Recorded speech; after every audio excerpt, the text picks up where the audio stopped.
தகாத உறவில் ஏற்பட்ட கருத்து வேறுபாட்டால் பழகிய பெண்ணின் தாயை கத்தியால் தாக்கிய புகாரில் ரவுடியை போலீசார் கைது செய்தனர். சென்னை வியாசர்பாடி பகுதியைச் சேர்ந்த மகேஸ்வரி என்பவருக்கு மணி என்பவருடன் திருமணமான நிலையில் அவரை பிரிந்து சரித்திர பதிவேடு குற்றவாளியான சரத் என்பவருடன் வாழ்ந்து வந்ததாக கூறப்படுகிறது. பின்னர் மகேஸ்வரி துபாய் சென்ற நிலையில் அவரது கணவர் மணியை தாக்கியதாக சரத் சிறையில் அடைக்கப்பட்டார். ஜாமீனில் வெளிவந்த சரத் மகேஸ்வரியை தன்னிடம் பேச கூறுமாறு அவரது தாய் லலிதாவை கத்தியால் தாக்கியுள்ளார்.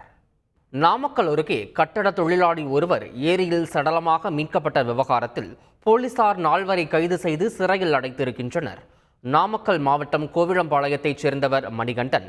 கட்டட தொழிலாளியான இவர் திருச்செங்கோடு அடுத்துள்ள பெரிய ஆயப்பாளையம் ஏரியில் கடந்த 26ஆம் தேதி சடலமாக மீட்கப்பட்டது அதிர்ச்சியை ஏற்படுத்தியது. விசாரணையில் அருகில் உள்ள டாஸ்மாகில் மது வாங்கிக் கொண்டு இருவருடன் மணிகண்டன் பைக்கில் சென்றதை போலீசார் கண்டுபிடித்தனர்.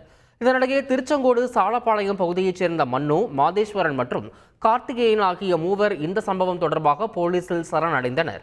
தொடர்ந்து தர்ம பிரகாஷ் என்பவரையும் போலீசார் கைது செய்த நிலையில் 4 தீவிர விசாரணை நடத்தினர்.